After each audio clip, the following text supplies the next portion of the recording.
Good morning students. आपको सारे notes videos books वगैरह मिल गई होंगी। बेसिकली थोड़ा सा मेरे बारे में बताता हूँ। मेरा नाम पुनीत है। एमबीए का क्लासेस लेता हूँ। 2006 से पढ़ा रहा हूँ। 20 इयर्स का मेरे को एक्सपीरियंस है। वीजू, Poornima, JECRC, Arya, ILM, IRM, IPS business school सब में मैं जा रहा हूँ और एज अ गेस्ट फैकल्टी पढ़ा रहा हूँ। और इवनिंग में मेरा क्लासेस चलता है, ऑनलाइन ऑफलाइन रिकॉर्डेड, तीनों मोड पे क्लासेस चलता है। उसके अलावा एक टॉप कॉलेज है एमबीए का, आईएम अहमदाबाद, वहां मैं बच्चों को हर साल लेके जाता हूँ। मुंबई में एआई यूनिवर्सल, यहाँ पे गेस्ट पढ़ा रहा हूँ मैं।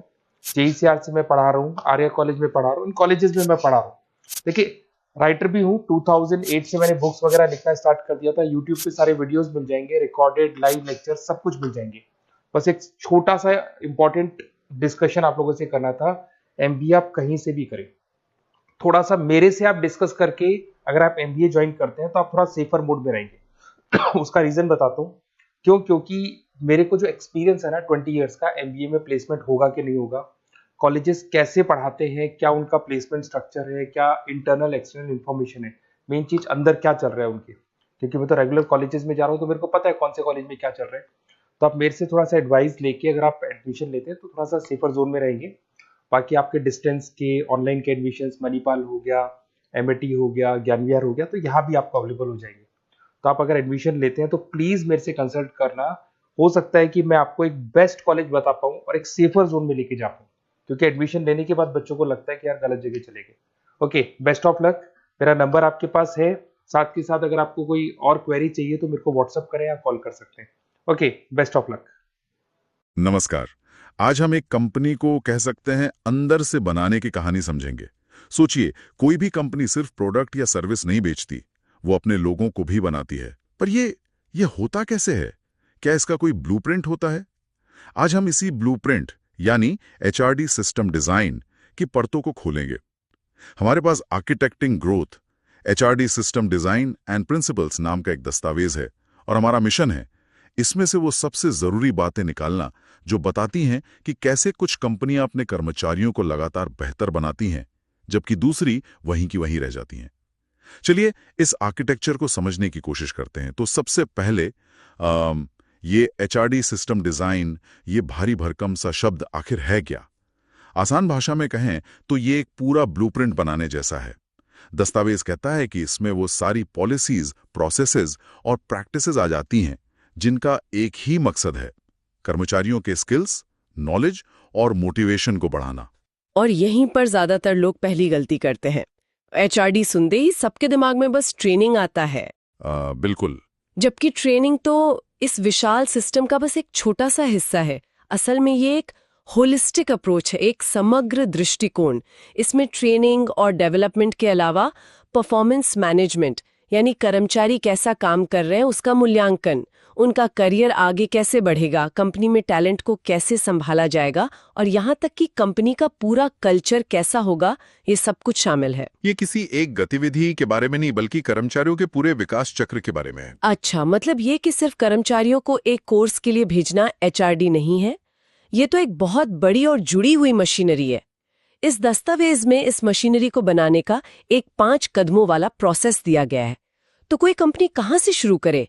पहला कदम है संगठनात्मक जरूरतों का विश्लेषण।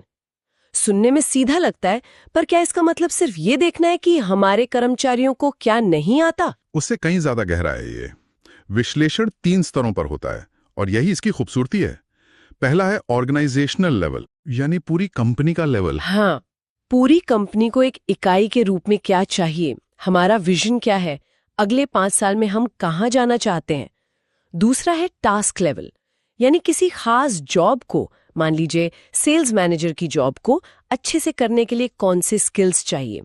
और तीसरा और सबसे जरूरी है इंडिविजुअल लेवल, एक एक कर्मचारी का। बिल्कुल, यानी किस एक कर्मचारी को, जैसे कि रमेश को, किस खास ट्रेनिंग की जरूरत है। ज्यादातर कंपनियां सीधे तीसरे लेवल पर कूद जाती हैं, बिना ये सोचे कि क्या वो ट्रेनिंग कंपनी के बड़े लक्ष्यों से जुड़ी भी है या नहीं। ये तो ऐसा हुआ कि डॉक्टर बिना बीमारी समझे ही दवाई देने लगे। तो ठीक है, कंपनी ने अपनी जरूरतें समझ ली, एक तरह से अपनी नब्ज पहचान ली, लेकिन सिर्फ समस्या जानने से तो कुछ नहीं होता। अगला सवाल तो यही होगा कि अब करना क्या है। यहीं पर मकसद तय करने की बात आती है ना? बिल्कुल, और ये मकसद हवा में नहीं होने चाहिए। दस्तावेज जोर देता है कि ये स्मार्ट होने चाहिए, स्पेसिफिक, मेजरेबल, अचीवेबल, रेलेवेंट और टाइम बाउंड। Specific, measurable. हाँ, ये कहना कि हमें लीडरशिप बेहतर करनी है एक बेकार उद्देश्य है। इसके बजाय अगले 12 महीनों में हमें अपने 20 मिड लेवल मैनेजर्स को एक लीडरशिप प्रोग्राम के जरिए भविष्य की सीनियर भूमिकाओं के लिए तैयार करना है। ये एक स्मार्ट उद्देश्य है। हाँ, इसमें सब कुछ साफ है। इसमें सब कुछ साफ है। ठीक है, तो अब हमारे पास एक डायग्नोसिस है और एक प्रिस्क्रिप्शन भी। अब हम तीसरे कदम पर आते हैं, एचआरडी उपप्रणालियों को डिजाइन करना। मुझे इस सिस्टम का दिल लगता है, पर शायद यहीं पर बात सबसे ज्यादा उलझ भी सकती है। इतने सारे छोटे छोटे सिस्टम्स, ट्रेनिंग, परफॉर्मेंस, करियर, क्या कंपनियां अक्सर इनमें से किसी एक पर बहुत ज्यादा और बाकियों पर बहुत कम ध्यान देकर गलती नहीं करती? आपने बिल्कुल सही नस पकड़ी है। यही सबसे आम पेच है, सबसे बड़ा जाल। कई कंपनियां सोचती हैं कि हमने एक शानदार महंगा ट्रेनिंग मॉड्यूल बना लिया तो हमारा एचआरडी हो गया, लेकिन वो भूल जाते हैं कि अगर आपका परफॉर्मेंस सिस्टम उस ट्रेनिंग को पहचानता नहीं या करियर पाथ उस नए स्किल को इस्तेमाल करने का मौका नहीं देता, तो वो सारी ट्रेनिंग बेकार है। बिल्कुल बेकार है। ये सभी उपप्रणालियां एक साथ काम करती हैं। तो चलिए इन उपप्रणालियों को थोड़ा और खोलते हैं। ट्रेनिंग और विकास के अलावा प्रदर्शन प्रबंधन प्रणाली यानी परफॉर्मेंस मैनेजमेंट सिस्टम की बात करते हैं। ज्यादातर लोगों के लिए इसका मतलब साल के अंत में होने वाला अप्रेजल होता है, जो अक्सर एक तनावपूर्ण प्रक्रिया होती है। और यही इसकी सबसे बड़ी विफलता है। एक अच्छा परफॉर्मेंस मैनेजमेंट सिस्टम साल के अंत की घटना नहीं है, यह एक लगातार चलने वाली बातचीत है। एक डायलॉग। हाँ, एक डायलॉग। इसमें साल के शुरुआत में मिलकर लक्ष्य तय करना, पूरे साल नियमित रूप से फीडबैक देना, और सिर्फ गलतियों पर नहीं बल्कि जो अच्छा काम हो रहा है उस पर भी, और फिर साल के अंत में एक औपचारिक समीक्षा करना शामिल है। इसका मकसद सजा देना नहीं बल्कि सुधार करना है। और इसके साथ ही करियर और उत्तराधिकारी योजना यानी करियर प्लानिंग जुड़ा होगा, है ना? कि अगर किसी का परफॉर्मेंस अच्छा है तो आगे क्या? बिल्कुल। कर्मचारियों को ये दिखना चाहिए कि कंपनी में उनके लिए आगे बढ़ने का एक रास्ता है। उत्तराधिकारी योजना का मतलब है कि हम आज ही पहचान रहे हैं कि कल हमारे लीडर्स कौन होंगे और उन्हें उन भूमिकाओं के लिए तैयार कर रहे हैं। इससे कंपनी को भी फायदा है और कर्मचारी भी प्रेरित महसूस करता है। उसे लगता है कि ये सिर्फ एक नौकरी नहीं, एक करियर है। और प्रेरणा की बात आई है तो पुरस्कार और मान्यता यानी रिवॉर्ड सिस्टम भी इसी का हिस्सा होगा। पर क्या इसका मतलब सिर्फ बोनस और प्रमोशन है? वो इसका एक हिस्सा है, पर सब कुछ नहीं। कभी कभी समय पर की गई एक सच्ची तारीफ या पूरी टीम के सामने किसी के काम को सराहा देना बोनस से ज्यादा काम कर जाता है। हाँ, बोनस से ज्यादा काम कर जाता है। एक अच्छा रिवॉर्ड सिस्टम सिर्फ पैसे पर नहीं बल्कि मान्यता, सम्मान और विकास के अवसरों पर भी ध्यान देता है। और आखिर में संगठनात्मक विकास या ऑर्ग डेवलपमेंट, ये तो बहुत बड़ा शब्द लगता है। इसका फोकस किसी एक कर्मचारी पर नहीं बल्कि पूरी टीम और संगठन पर होता है।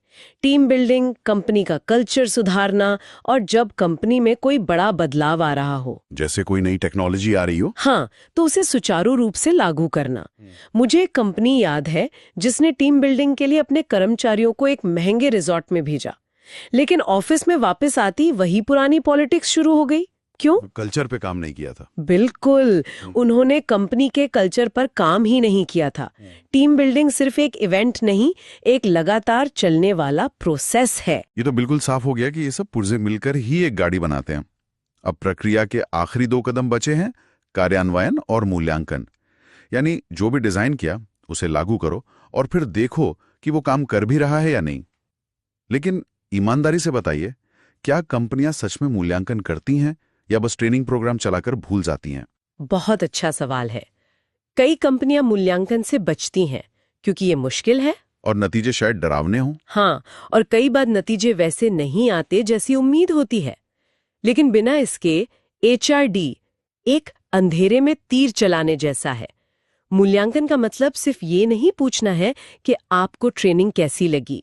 इसका असली मतलब है ये देखना कि क्या ट्रेनिंग के बाद कर्मचारी के काम में कोई सुधार आया, क्या बिक्री बढ़ी, क्या गलतियां कम हुई।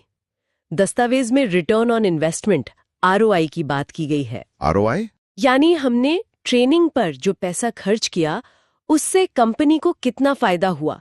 ये मुश्किल है, पर इसके बिना हम कभी नहीं जान पाएंगे कि हमारे प्रयास सही दिशा में हैं भी या नहीं। सही बात है। अब जब हमने ये पूरा प्रोसेस समझ लिया है तो उन सिद्धांतों पर आते हैं जिनके बिना ये पूरा ढांचा खोखला है। दस्तावेज में कुछ बड़े दिलचस्प सिद्धांत दिए गए हैं। पहला है संगठनात्मक लक्ष्यों के साथ संरेखण का सिद्धांत। इसका मतलब क्या हुआ? इसका सीधा सा मतलब है कि एचआरडी डिपार्टमेंट कंपनी के बाकी हिस्सों से कटकर काम नहीं कर सकता। इसे बिजनेस स्ट्रैटेजी का पार्टनर होना चाहिए। सोचिए, अगर कंपनी की स्ट्रैटेजी है कि हमें इनोवेशन पर फोकस करना है, नए प्रोडक्ट्स बनाने हैं, लेकिन एचआरडी सिस्टम सिर्फ मौजूदा प्रक्रियाओं को कुशलता से करने की ट्रेनिंग दे रहा है, तो ये पूरी तरह से मिसअलाइंड है। तो एचआरडी को बिजनेस के साथ चलना होगा, बिजनेस के पीछे नहीं। बिल्कुल, साथ चलना होगा। दूसरा सिद्धांत है निरंतर विकास का सिद्धांत। ये तो आजकल हर कोई कहता है कि सीखते रहना चाहिए। इसमें नया क्या है? नया है इसे एक सिद्धांत के रूप में अपनाना। इसका मतलब है कि सीखना कोई अलग से करने वाली चीज नहीं है, बल्कि ये काम का ही एक हिस्सा है। कंपनियां ऐसी संस्कृति बना सकती हैं जहां सवाल पूछने को, गलतियां करके सीखने को और नई चीजें आजमाने को बढ़ावा दिया जाता है। यह इस विचार को मजबूत करता है कि जो स्किल्स आज काम के हैं वो शायद 2 साल बाद नहीं होंगे, इसलिए हमें हमेशा तैयार रहना होगा। एक और सिद्धांत है इक्विटी और निष्पक्षता का सिद्धांत। ये सुनने में तो बहुत सीधा लगता है, पर असल में शायद यही वो जगह है जहां ज्यादातर कंपनियां चूक जाती हैं। बिल्कुल। दस्तावेज कहता है कि पारदर्शी सिस्टम से विश्वास पैदा होता है, लेकिन इसका एक और गहरा मतलब है। जब लोगों को लगता है कि सिस्टम उनके खिलाफ नहीं है, कि प्रमोशन और अवसर सबको बराबर मिलेंगे, तभी वो असल में सीखने और जोखिम लेने के लिए तैयार होते हैं। सही बात है। अगर कर्मचारी को लगेगा कि चाहे मैं कितनी भी ट्रेनिंग ले लूं, प्रमोशन तो बॉस के पसंदीदा व्यक्ति को ही मिलेगा, तो आपका सबसे महंगा ट्रेनिंग प्रोग्राम भी फेल हो जाएगा। निष्पक्षता मनोवैज्ञानिक सुरक्षा देती है, जो विकास के लिए जरूरी है। और आखिरी सिद्धांत एकीकरण का सिद्धांत इन सबको एक साथ बांधता है। हाँ, ये कहता है कि ये सारी उप प्रणालियां जो हमने डिस्कस की, ट्रेनिंग, परफॉर्मेंस, रिवॉर्ड्स, ये सब अलग अलग नहीं चल सकती। नहीं, इन्हें एक दूसरे से बात करनी चाहिए। उदाहरण के लिए, अगर परफॉर्मेंस अप्रेजल में पता चलता है कि किसी कर्मचारी को कम्युनिकेशन स्किल सुधारने की जरूरत है, तो ट्रेनिंग सिस्टम को तुरंत उसे एक वर्कशॉप का अवसर देना चाहिए। जब वो वर्कशॉप करके बेहतर प्रदर्शन करे, तो रिवॉर्ड सिस्टम को उसे पहचान देनी चाहिए और कैरियर प्लानिंग सिस्टम को दिखाना चाहिए कि इस नए स्किल से उसके आगे बढ़ने के रास्ते खुल गए हैं। अच्छा, जब ये सब जुड़ जाता है तभी जादू होता है। तभी होता है। अच्छा, ये सब थ्योरी तो ठीक है, लेकिन जब तक हम इसे किसी असली दुनिया के उदाहरण से नहीं जोड़ते, बात अधूरी लगती है। दस्तावेज में एक बड़ा मजेदार केस दिया है एक कंपनी का जो इंटरनेशनल जाना चाहती थी। उससे ये सारी बातें साफ हो जाएंगी। हाँ, ये एक बेहतरीन उदाहरण है। तो सोचिए, कंपनी ने एक बड़ा रणनीतिक लक्ष्य बनाया, हमें ग्लोबल मार्केट में जाना है। अब एक औसत एचआरडी टीम क्या करती? शायद कुछ लोगों को फॉरेन लैंग्वेज क्लास के लिए भेज देती। बिल्कुल, बस उतना ही। लेकिन एक अच्छे एचआरडी सिस्टम ने इसे बिल्कुल अलग तरीके से देखा होगा, है ना? बिल्कुल। उसने इसे एक बड़े प्रोजेक्ट की तरह लिया। सबसे पहले विश्लेषण किया, इस विस्तार के लिए हमें किस तरह के स्किल्स, ज्ञान और व्यवहार की जरूरत होगी। सिर्फ भाषा काफी नहीं है, हमें ऐसे लीडर्स चाहिए जो अलग अलग कल्चर्स को समझें। राइट। हमें ऐसी सेल्स टीम चाहिए जो विदेशी ग्राहकों से बात कर सकें। फिर इस विश्लेषण के आधार पर उन्होंने एक मल्टी लेयर्ड प्रोग्राम डिजाइन किया, कर्मचारियों के लिए क्रॉस कल्चरल ट्रेनिंग, ताकि वो समझ सकें कि अलग अलग देशों में व्यापार करने के तरीके अलग होते हैं। संभावित लीडर्स के लिए ग्लोबल लीडरशिप डेवलपमेंट प्रोग्राम, यहां तक कि उन कर्मचारियों के परिवारों के लिए भी सपोर्ट सिस्टम जो विदेश में बसने वाले थे। अरे वाह! ये दिखाता है कि एचआरडी कैसे सीधे बिजनेस स्ट्रैटेजी को सफल बनाने में मदद करता है। ये एक बेहतरीन उदाहरण है। तो अंत में, एक अच्छी तरह से डिजाइन किया गया एचआरडी सिस्टम किसी भी संगठन के लिए इतना महत्वपूर्ण क्यों है? दस्तावेज के अनुसार इसके फायदे बहुत स्पष्ट हैं। बेहतर प्रोडक्टिविटी, कम कर्मचारी टर्नओवर। क्योंकि लोगों को अपना भविष्य कंपनी में दिखाई देता है। बिल्कुल, बेहतर लीडरशिप और सबसे बढ़कर कंपनी किसी भी बदलाव के लिए ज्यादा तैयार रहती है। तो आज हमने समझा कि मानव संसाधन विकास प्रणाली सिर्फ कुछ ट्रेनिंग प्रोग्राम्स का संग्रह नहीं है। ये एक सोची समझी, रणनीतिक और कह सकते हैं एक जिंदा प्रणाली है जो विश्लेषण से शुरू होकर मूल्यांकन पर समाप्त होती है।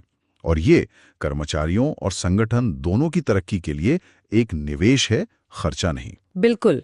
और यह हमें भविष्य के बारे में सोचने के लिए एक दिलचस्प सवाल भी देता है। अच्छा, जैसे जैसे आर्टिफिशियल इंटेलिजेंस मतलब एआई और ऑटोमेशन हमारे काम करने के तरीकों को बदल रहे हैं और कई पारंपरिक नौकरियां खत्म हो रही हैं, भविष्य के एचआरडी सिस्टम को कर्मचारियों में ऐसे कौन से नए कौशल विकसित करने पर ध्यान केंद्रित करना होगा जिनकी आज हम शायद कल्पना भी नहीं कर सकते। शायद रचनात्मकता, जटिल समस्याओं को सुलझाने की क्षमता और भावनात्मक बुद्धिमत्ता जैसे मानवीय कौशल पहले से कहीं ज्यादा कीमती हो जाएंगे। ये एक ऐसा क्षेत्र है जो हमेशा विकसित होता रहेगा।